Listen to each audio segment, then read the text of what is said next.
You're listening to the Jōrni Podcast. How far would you be willing to look for answers for your child's health when their diagnosis felt like the final word? Join me for an empowering look at agency and a family's deep love. This episode contains adult subject matter, and some listeners may be triggered by this content. Listener discretion is advised. Hi, I'm Petra Brunbauer. What if everything we've been told about holistic health, healing, and well-being is only part of the story? Because thriving in today's world looks different than it used to. Here, we challenge the narratives, rethink what it means to become human, and explore how that shapes the way we lead, live, and step into our full potential.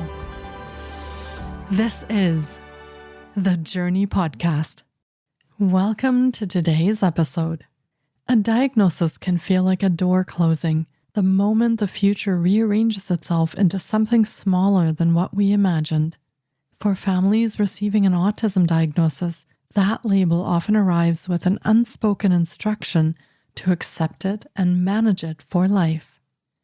Paul Voss is a father, strategist, and autism advocate whose world changed in an instant when his daughter started to regress, lost language, and disappeared behind behaviors no one could explain. The experience forced him into the deepest kind of leadership, one without titles, teams, or playbooks, where the stakes were his child's future. Refusing to accept the standard narrative, Paul and his family rebuilt their lives from the inside out. They overhauled diet, environment, routines, and nervous system inputs with relentless intention. What followed wasn't a miracle, but a measurable, hard-won return of skills, connection, and hope. Today, Paul blends strategic clarity with raw, father-centered honesty to help parents, especially dads, navigate the emotional, practical, and spiritual upheaval that comes with an autism diagnosis. He speaks about leading your home with conviction and why families must be at the center of their child's healing journey. He is the author of Autism Sucks, Finding Hope in the Chaos, and a sought-after guest for conversations on resilience, fatherhood, health transformation, and the meaning we find when life breaks us open. Paul's mission is clear: give parents the clarity, courage, and tools he wishes he had on day one. Here is my interview with Paul Voss.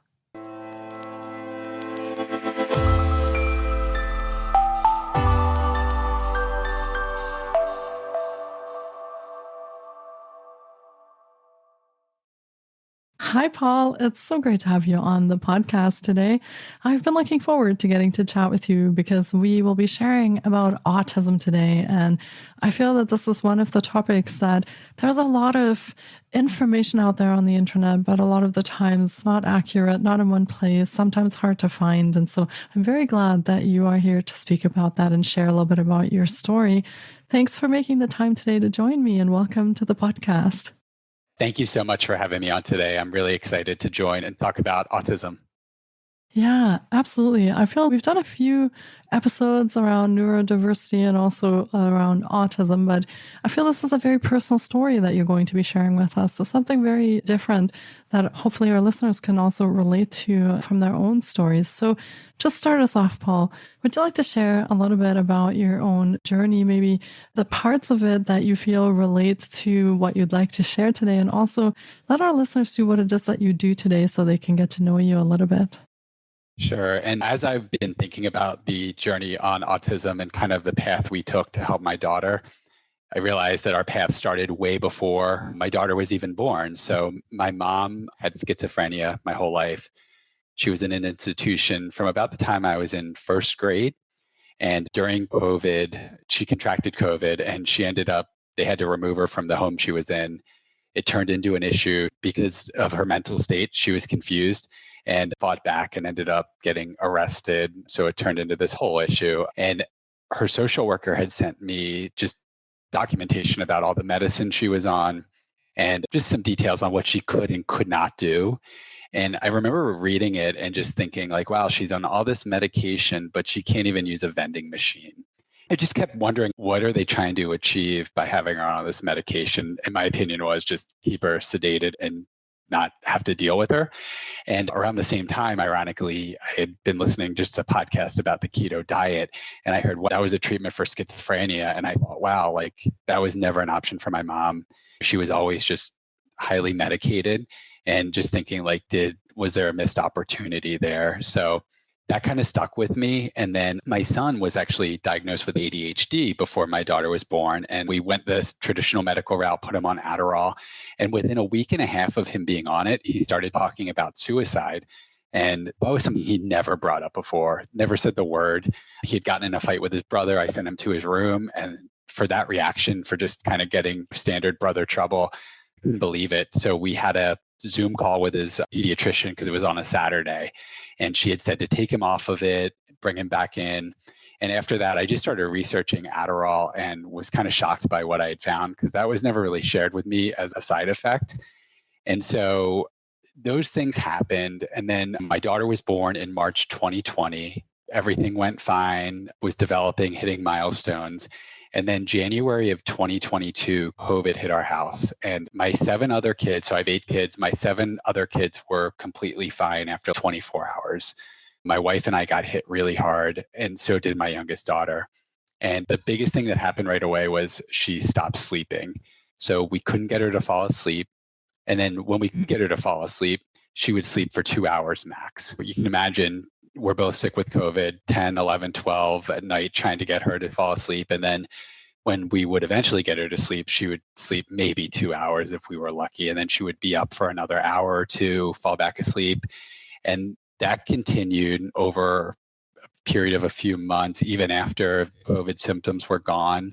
And then we just started seeing other things. So she had words prior to that she kind of stopped saying. It's crazy how it evolved. She was doing stimming a lot. She would spin. And she also had a cartoon that she liked watching where the character would spin. So I thought she was just replicating the cartoon. I knew nothing about autism, admittedly, like nothing.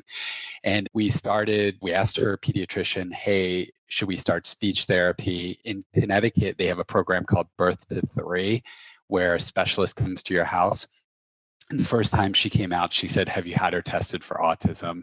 And just opened up my wife and I's eyes. And we were like, oh, wow, we need to look into this more. And there's a period of time it takes from when you're told to get tested and when you can actually get tested. So I started researching. And by the time we were about to get her tested, it was pretty clear to me she had autism.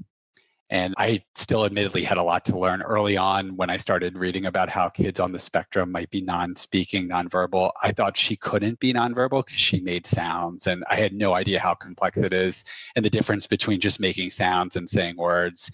And I'll never forget, like right before we got the results back, again, we were confident it was going to come back as autism, but I was in the backyard with her and she was jumping on the trampoline. And I remember just breaking down because thinking like, I may never hear her say, I love you. And by the time we got the diagnosis, just because of the history with my family, we knew, and you mentioned this earlier, there's a lot of information online about autism, but there's a lot of different varying opinions on what the best treatment is. And there's a lot of good resources, but in my opinion, there's no single source that you can go to that will help. You really need to keep an open mind and look at the whole spectrum of what people are talking about and what they're proposing as ways to help your child. So we knew, though, that Western medicine wasn't going to be the right approach for us. So we really started on this journey of holistic healing for her and trying to help her. Thank you so much for sharing your journey a little bit and your experiences with this as well. I feel that this is a huge thing for you, not just as a person, also as a family, to come to and start wondering, start asking questions, having to start making decisions around all of this. As your child is a minor, it's up to you to start making some of these decisions as well. So how have you found that your own personal experiences, your own fears, your own worries, and the things that go on in you, how do you manage that and still show up for all of your children and give them love and support? And how have you found that journey to be? Because I imagine that would be quite difficult as you're dealing with all of your own things that come up in relation to all of this. And then having a relationship, of course, with your partner or spouse and the children, so many different components to worry about. How has that been on your journey? It's gotten better, I'll say. Writing the book helped me a lot. And when I was writing it, after I finished it, I was like, I don't even know if I need to put it out because I got so much benefit personally from writing it. But one of the things that I've really learned to do and have gotten a lot better at is celebrating small wins and really celebrating like where we started versus where we are. And that would be my advice to any parent who has a child on the spectrum. You always want the big wins, but if you overlook those small things, you're going to be missing out and you're going to be in that constant state of worry and fear. So writing things down that we saw this or we did this and then we saw this, writing those things down and just learning to celebrate them, it goes a long way. And that's what's really helped me the most kind of get through it. I used to ask why a lot. Why May? She's my youngest with autism. Like, why May? And really stopped asking that and just focused on, okay, how do we help her? Like, how do we continue to make progress, even if it's small progress over time? I love that. And I feel we should take that into our lives, no matter what, celebrate our small wins and take what we can to find that gratitude and that love. And as you see with some of your other children as well, right? It can be quite quick that all of a sudden we are not feeling so great about life, and really taking that in, especially as a family too. I think that would be a really good point for everyone to pay a little bit more attention to. Now, how do you hold that space for your daughter where she might not be aware that there is anything even wrong or different? And how do you hold that space to navigate that with her and find the things that work for her without putting any kind of, I want to say, stigmas or labels on these things that might affect her going forward as well? Is that a difficult thing as a parent, or are you finding a way to navigate that as well? It is really hard as a parent. One of the things we did do early on was we changed our diet as a family. So we went gluten-free, dairy-free. For the other kids, though, we do make exceptions, right? Because they don't need to be as strict all the time. And for her, though, it's really important that we stick to that. And we actually moved on to keto for her in the last couple of months. And that part alone, they can have stuff that she can't have. We also removed screens for her. Never thought we would do that, but we saw that TV especially triggered her. And even if it didn't trigger her, it added to her level of frustration if she does not speak still. So she can't communicate clearly sometimes what she wants. So we saw that screens would help her spiral. We try to balance it. Like, we take her to everything. So like kids sporting events, we just try to incorporate her into everything so she doesn't feel like maybe she's being left out, because unfortunately, just being realistic, there are things that she's always going to be left out on until we feel like she's fully healed. That is our goal. Like, we knew she wasn't born with autism. So our goal is to reverse autism for her. But it's such a balance, because there are things where she's always going to be like left out or not be able to fully participate in what the other siblings are doing. So it's try to be extreme on everything else. Take her to all the events, like try to take her to as many things as possible, just so she's feeling like she's just part of what everyone else is doing. Yeah, it is finding that balance, that middle way that works for everyone. Yeah, absolutely. Now, I imagine that your mother's journey and also your son's journey played a part maybe in why you chose to go a holistic way, but were there any other reasons of why you decided to start working with this holistically? And what was it that drew you on that you found interesting or appealing about going this route? For me, especially, it was my mom's journey. My son's journey, we didn't have a full resolution until after we changed our diet. So we changed our diet to support our daughter, but it actually reversed his ADHD symptoms. So he no longer gets any support at school. He's an honor student. So that made me really double down on this holistic healing and the importance. It's funny, I was thinking about it last night. Like, it's sad that it took my daughter's autism for us to really start to appreciate holistic healing and just natural health. For anybody who doesn't have a reason to embrace it, like, I would scream, embrace it, because better just start doing it now than when there's a reason to. But yeah, my mom's journey definitely contributed to it. And we had done a lot of research on autism and what works, what doesn't work. And what we saw is just that, like, the system in the US, it doesn't produce the outcomes that we're looking for. And for me, it really started not only with the diet changes, but my wife had mentioned a concept called grounding or earthing. And when she first brought it up, like I was a skeptic. I thought there's no way like this could work. So what I did, I read a book called Earthing, and I'll never forget, because there was a chart in there that talked about just a small study they did with kids on the spectrum. After I read it, I was like, okay, we have to at least try it. And for me, this was like one of the things I'll never forget. We ordered a grounding mattress pad cover, put it on her bed. The first night we put it on her bed, she slept 6 hours straight. And we had never gotten 6 hours of sleep from when she started her decline.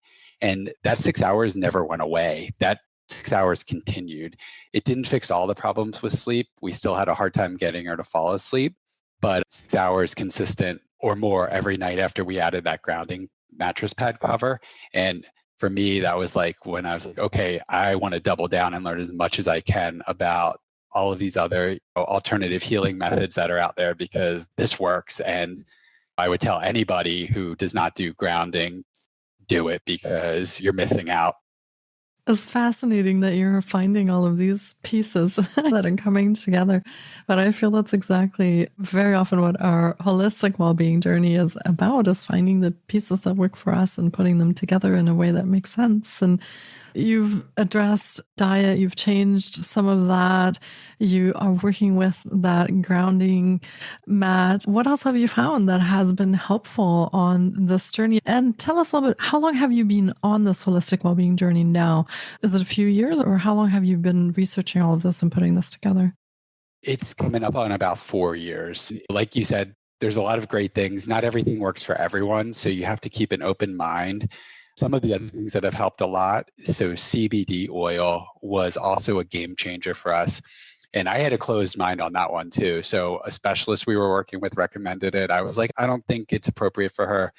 Another specialist recommended, and these were people that we trusted. So I'm like, you know what? 2 people have brought it up that I trust. Let's try it. And what's interesting about that, she can walk, but she would not walk on her own. So when we would go for walks around the block or to like the grocery store, she would make us carry her. And you can imagine as she gets older, it gets a lot harder to carry her around a grocery store. And similar to how we saw an immediate impact with the grounding mat, with the CBD spray, we saw an immediate impact. So the first day we gave it to her, she just started walking on her own everywhere. And again, that continued through. So that one to me was a game changer. The other thing was actually nicotine patches. So a low dose organic nicotine patch, 7.5 milligrams, that helped a ton with meltdowns. And again, you think about the perspective I had prior to that, I always thought of nicotine as smoking cigarettes. And I had to unlearn a lot to really find what could help her and really keep an open mind about kind of any type of solution that came on the table. The other one that helped a lot was melatonin. And again, that was another one I was hesitant about, because I had people that I trust that mentioned it, but then I also had people that I trusted that were not big fans of doing melatonin. And my fear was that she was going to need it forever. We started her on melatonin. It helped with helping her fall asleep. And the good news is she does not take it anymore. She does not need it to fall asleep anymore. So for me, that was great, because it's okay. We did it for a period of time and then we were able to stop, which is awesome, because the last thing you want is someone to have to take melatonin their whole life to fall asleep. So that was another one. Removing screens was one of the other ones I mentioned earlier. Never thought I would do that as a parent. We ended up going on vacation and we said, let's just try to leave the TV off for her for a week and see how it goes. And it went surprisingly well. So when we got back from vacation, she had a playroom with a TV in it. I ran in to the house before she came in, took the TV out, and we've never looked back. And that helped so much with meltdowns. And there's ironically a lot more studies coming out now about the dangers of just screen time, whether it's phone, computer, or TV. And I think we're going to see a lot more of that over the next few years. And like I can tell you, for us, taking the screen away from her helps so much with meltdowns and being able to pay attention and just everything. So those were some of the bigger things that we did where we really saw, I would say, an immediate impact for her.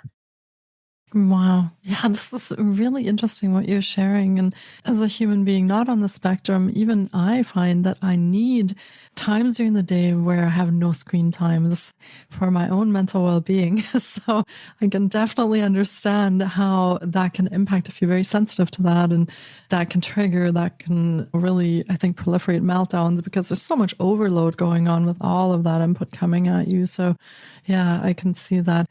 Some of these things are so interesting, nicotine and melatonin and these things. And I feel that, as you said, a lot of unlearning maybe in some of the things that we're trying. There is a judgment to try certain things or whether this is right or wrong. And I feel it's almost a journey in flexibility and open-mindedness and some of these things that you were trying and finding ways to support your daughter. Yeah. And your own expansion in that as well, to be open to try those things.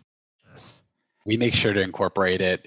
A lot of times my wife or I will try whatever we're giving our daughter as well. And it's funny, there's some things that have not worked for her, but that we've incorporated that into our life or for other kids. So it's been funny to see just all of the different things we've tried. And there's a lot of things we've tried that didn't work. I don't really like to talk about that too much because I think for other people, it's important to keep an open mind as well. And just because it didn't work for us, it could still work for you. But there's things that we've tried for her that we still do. There's things for her we do that my wife or I don't do. So it's been really like kind of solving a puzzle over time. But yeah, it's a never ending journey either because there's always new stuff coming out as well and different things to try. But I feel like the grounding, removing screens, the CBD and the melatonin were just so beneficial for us that I would recommend to anybody who has a child that's maybe newly diagnosed on the spectrum, really look into those things because,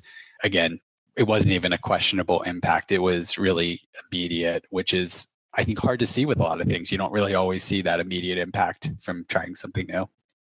And do you have any suggestions, I want to say, for our listeners, maybe for other parents who are going through some similar things or whose child has received a diagnosis and they might be struggling with that a little bit because, as we said in the beginning, the feelings that you have as a parent and same with your partner or spouse, those also have to go somewhere. So do you have some suggestions on how you care for yourself in all of this? And what do you and your partner or spouse do to really also come together as a family unit and make sure that you stay healthy so that you can keep supporting your daughter? I feel this is maybe a part we don't think about too often because we get so caught up in that we have to support our children, make sure they're okay.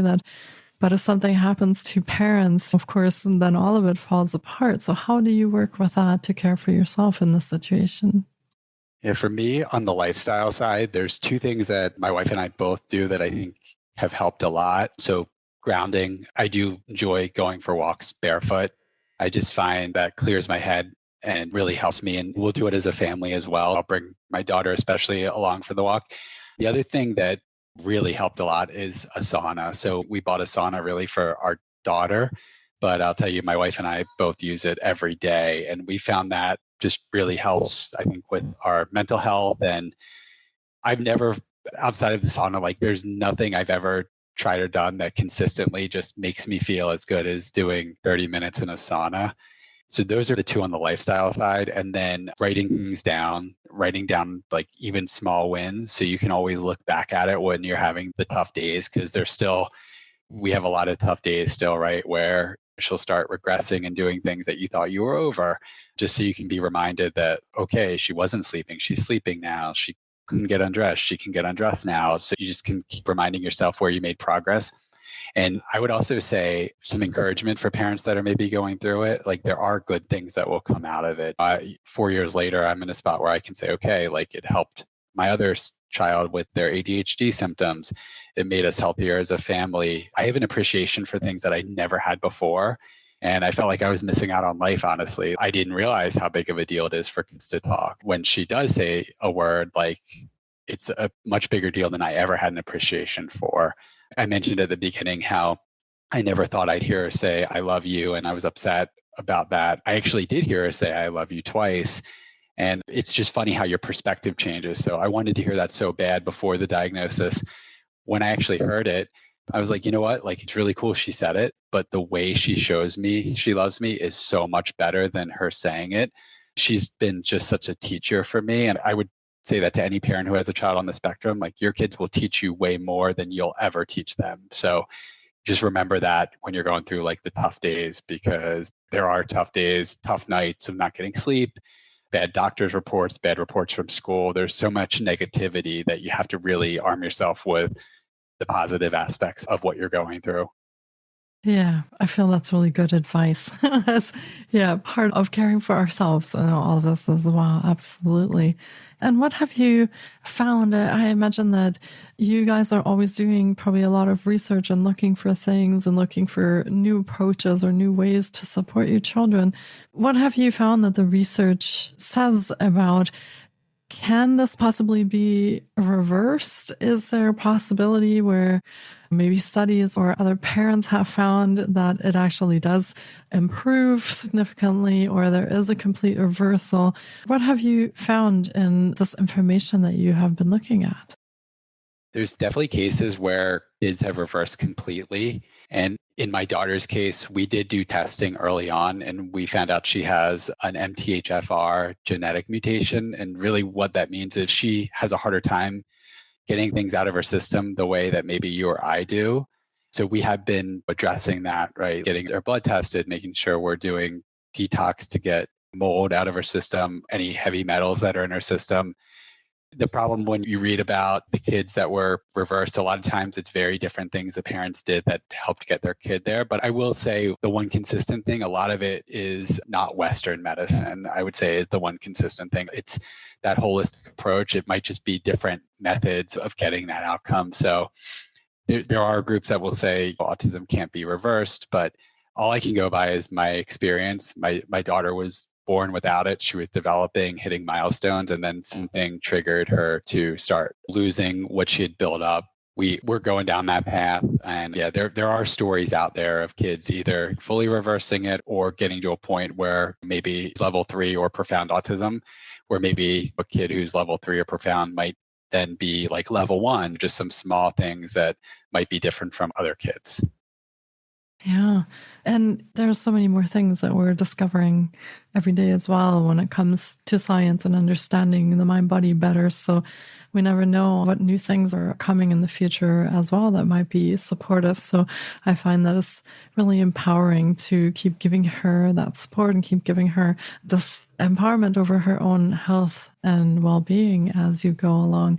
And is this a very common thing that you have found, that children are born without autism and then something suddenly triggers that?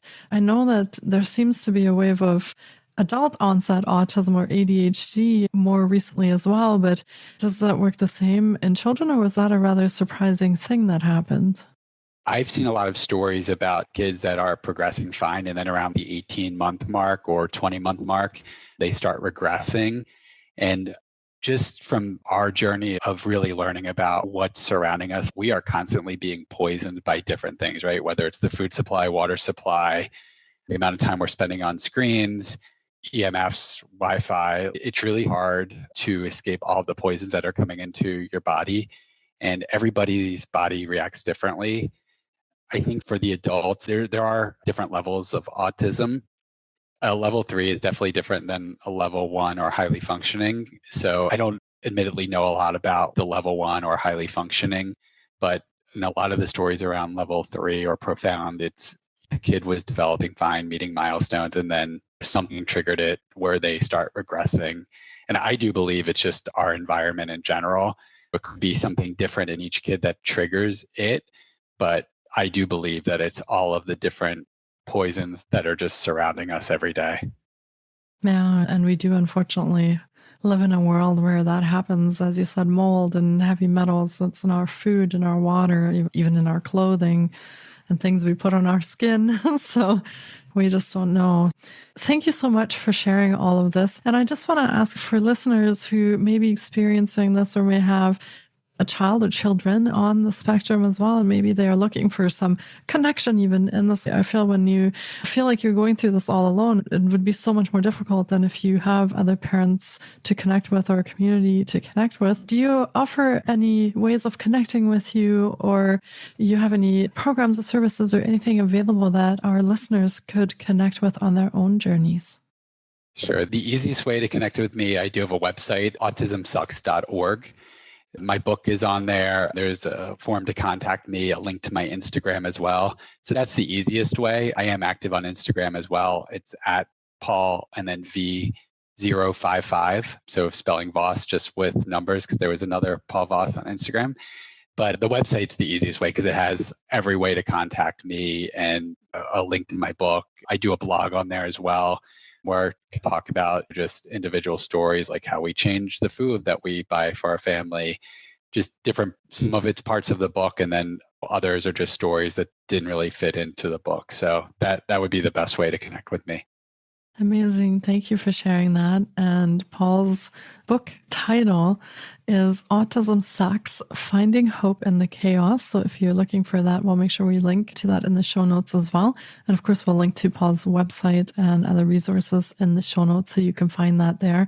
And I do feel many of the things that you shared with us today are things that people can immediately try out in their own lives or incorporate or even bring into taking care of themselves during this and the journeys they're going through.